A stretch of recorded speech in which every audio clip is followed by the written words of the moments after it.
Pertama-tama di sini saya sudah siapkan 700 gram nangka muda. Beratnya ini setelah dikupas bersih ya. Untuk cara pemotongannya itu sesuai selera. Di sini saya motongnya nggak terlalu besar ataupun nggak terlalu kecil, kira-kira seperti ini.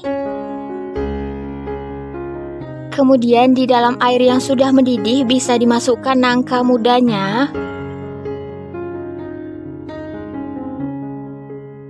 Lalu bisa ditambahkan dengan setengah sendok makan garam supaya nanti rasa nangka mudanya itu tidak terlalu hambar. Masak atau rebus nangka mudanya ini sampai benar-benar lunak ataupun sampai benar-benar matang ya. Jika nangka mudanya ini udah matang, nangka mudanya ini bisa diangkat lalu ditiriskan. Langkah selanjutnya kita siapkan bumbu-bumbu halusnya. Untuk bumbu-bumbu halusnya di sini saya menggunakan 6 siung bawang merah, 5 siung bawang putih, 2 ruas jari kunyit, 1 ruas jari jahe, 2 sendok makan ketumbar dan 1 sendok makan merica. Semua bumbu ini dihaluskan menggunakan apapun. Di sini saya menggunakan blender dan saya tambahkan air secukupnya, kira-kira itu 100 ml atau 200 ml ya. Nah, kira-kira bumbu halusnya itu seperti ini. Ini bisa disisihkan terlebih dahulu. Untuk rempah-rempahnya di sini saya hanya menggunakan 1 batang serai, kemudian ada 3 lembar daun salam dan secukupnya lengkuas yang udah saya geprek terlebih dahulu. Langkah selanjutnya di sini saya bakal panaskan secukupnya minyak goreng. Kalau misalnya minyaknya udah panas, bumbu yang telah kita haluskan tadi bisa dimasukkan. Aduk sebentar supaya bawahnya ini tidak gosong, kemudian bisa dimasukkan rempah-rempahnya seperti serai, daun salam dan lengkuas tadi ya. Kemudian aduk merata dan masak hingga bumbunya ini benar-benar matang dan tanak. Ciri-cirinya itu kering dan sedikit mengeluarkan minyak. Tapi sesekali sambil diaduk merata supaya bawahnya itu tidak gosong. Nah, kira-kira bumbunya udah matang dan tanak seperti ini, bisa dimasukkan santan kurang lebih 500 ml. Di sini saya langsung pakai santan kentalnya aja. Kalau udah dimasukkan santannya, jangan sampai ditinggalkan, harus sambil diaduk-aduk supaya santannya itu tidak pecah. Kemudian santannya ini dimasak hingga santannya ini benar-benar mendidih sambil diaduk-aduk ya.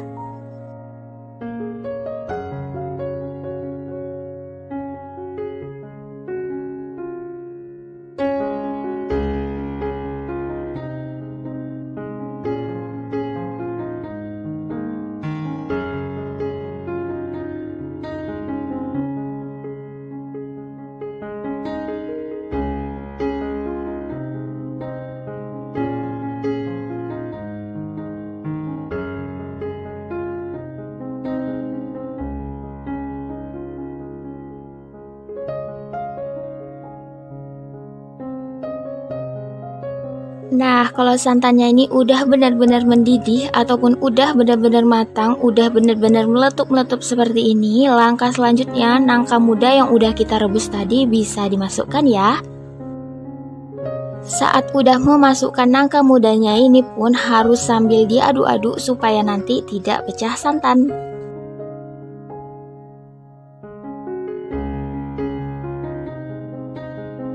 Untuk seasoningnya di sini saya hanya menggunakan 1 sendok teh garam dan 1 sendok teh kaldu ayam. Untuk seasoningnya saya hanya menggunakan 2 bahan itu aja ya. Kalau misalnya teman-teman nggak mau pakai kaldu ayam, nggak apa-apa, cukup pakai garam aja, tapi jangan dikasih gula pasir karena santannya itu udah manis ya. Kemudian masak kembali hingga santannya itu benar-benar mendidih, tapi sesekali diaduk-aduk supaya tidak pecah santan.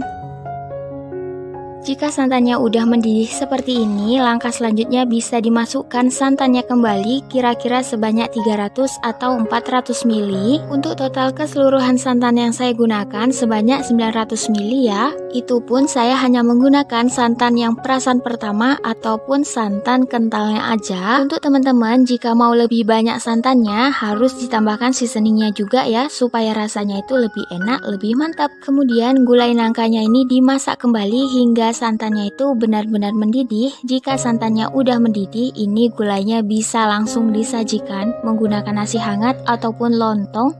Enak banget. Terus jangan lupa ditambahin dengan sambal dan ditambahin juga dengan kerupuk. Enak banget. Lebaran kali ini komplit deh. Untuk gulai nangkanya ini jika tidak habis bisa dipanaskan ya. Semakin gulai nangkanya ini sering dipanaskan, rasanya lebih enak. Untuk teman-teman yang bingung lebaran nanti mau masak apa, yuk cobain resep gulai nangka ini ya.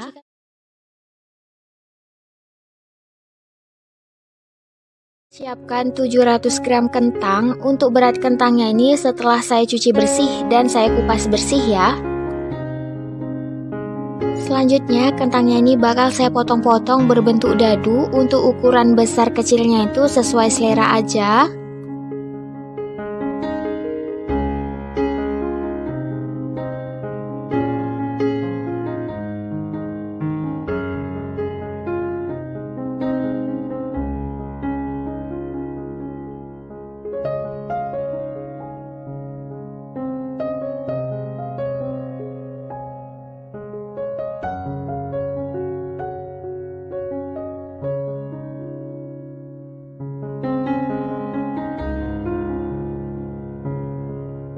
Nah, jika kentangnya ini udah selesai dipotong-potong seperti ini, langkah selanjutnya di sini saya bakal panaskan secukupnya minyak goreng.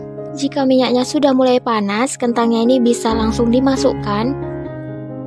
Tapi di sini jangan salah fokus sama warna minyaknya. Warna minyaknya itu sedikit berubah warna menjadi kecoklatan, tapi nggak apa-apa. Ini baru sekali dipakai juga, habis menggoreng keripik pisang. Nah, untuk goreng kentangnya ini jangan menggunakan api yang besar ya, supaya nanti kentangnya itu matang merata, nggak hanya gosong di luarnya aja. Kemudian jangan lupa sesekali diaduk-aduk seperti ini supaya matangnya lebih merata. Nah, kalau kentangnya udah seperti ini, sudah berubah warna menjadi kecoklatan dan teksturnya juga sudah lunak, ini bisa diangkat lalu ditiriskan. Langkah selanjutnya kita bakal siapkan bumbu-bumbu halusnya. Untuk bumbu halusnya di sini super simple. Saya hanya menggunakan 3 butir kemiri, 6 siung bawang merah, 4 siung bawang putih, dan cabai merah keritingnya ini sekitar 80 gram. Untuk semua bahan ini dihaluskan bebas mau pakai apa aja. Di sini saya pakai blender dan saya tambahkan air kira-kira 100 sampai 150 ml. Langkah selanjutnya di sini saya bakal panaskan secukupnya minyak goreng. Kalau misalnya minyaknya udah panas, bumbunya bisa langsung dimasukkan. Kemudian aduk merata terlebih dahulu supaya bawahnya ini tidak gosong. Kemudian bisa ditambahkan rempah-rempah seperti secukupnya lengkuas yang udah digeprek dan 3 lembar daun salam. Jika teman-teman suka dan ada daun jeruk serta serai bisa ditambahkan juga ya. Tapi terlebih dahulu serainya itu digeprek supaya nanti harumnya itu lebih terasa. Kemudian bekas bumbu halus yang ada di piring dan di blender bisa dibersihkan dengan menggunakan secukupnya air putih kira-kira 100 sampai 200 ml. Kemudian bumbunya ini dimasak hingga benar-benar matang dan tanak. Wajib benar-benar matang dan tanak supaya nanti hasil akhir dari kentangnya itu tidak bau langu atau tidak bau cabai dan bawang mentah. Nah, jika bumbunya udah matang dan tanak seperti ini, sudah kering dan banyak mengeluarkan minyak, seasoningnya bisa ditambahkan atau dimasukkan seperti setengah sendok teh garam, 1 sendok teh kaldu ayam, dan 1 sampai 2 sendok makan gula pasir, bisa digantikan gula merah juga.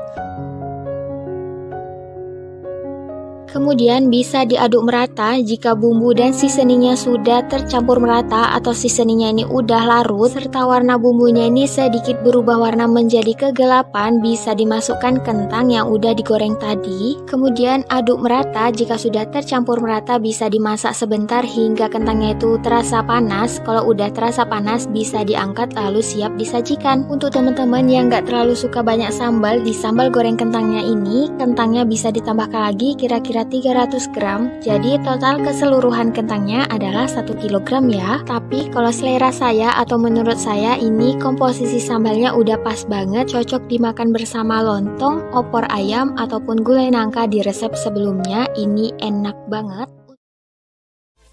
Langkah pertama, siapkan 500 gram ayam yang sebelumnya udah saya cuci bersih. Ungkep ayamnya, lalu masukkan 1 batang serai. Proses pengungkepan ini nggak pakai bumbu yang lain ya. Beri atau masukkan 100 ml air, masak atau ungkep lagi sampai airnya itu sedikit menyusut ya. Jika airnya sudah menyusut seperti ini, angkat lalu tiriskan. Lanjut, panaskan secukupnya minyak goreng.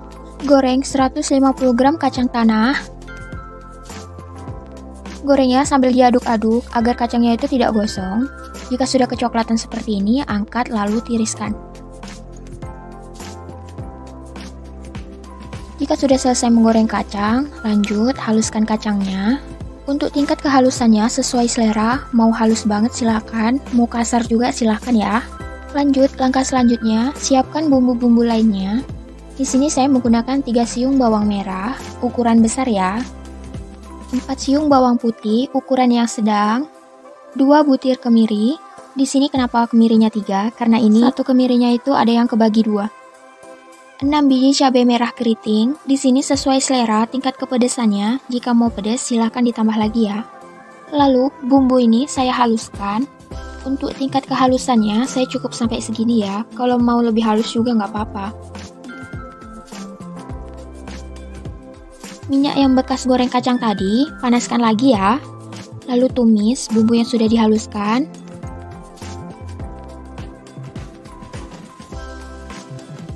Tumis sampai bumbunya ini benar-benar harum dan benar-benar matang, supaya nanti hasilnya itu tidak bau langu. Jika bumbunya sudah matang, masukkan kacang yang sudah dihaluskan tadi.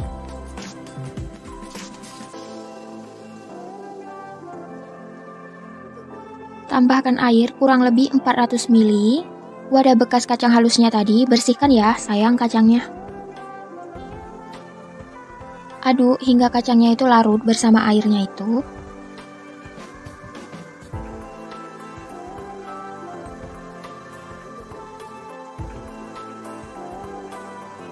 Jika kacang sudah mulai larut, masukkan ayam yang sudah diungkep tadi. Aduk merata supaya ayamnya itu tenggelam ya. Masak sampai kacangnya itu benar-benar mendidih dan airnya itu sedikit menyusut. Tapi jangan lupa dibolak-balik ya, takutnya di bawahnya itu nanti gosong. Nah, ini kan airnya sudah sedikit menyusut, lalu masukkan larutan asam jawa secukupnya aja. Biji-bijinya ini jangan sampai kemasuk ya. Jika sudah memasukkan air asamnya itu, aduk sebentar supaya air asamnya ini larut atau rata di kuah kacangnya ini. Langkah selanjutnya, masukkan bumbu-bumbunya. Di sini saya menggunakan 1 sendok teh kaldu ayam, setengah sendok teh garam, 50 gram gula merah atau gula aren. Fungsinya ini untuk mempercantik warna kuah kacangnya ini ya. Nah, di sesi ini saya lupa banget masukkan bumbu yang satunya. Saya tambahkan 2,5 sendok teh gula pasir. Aduk merata.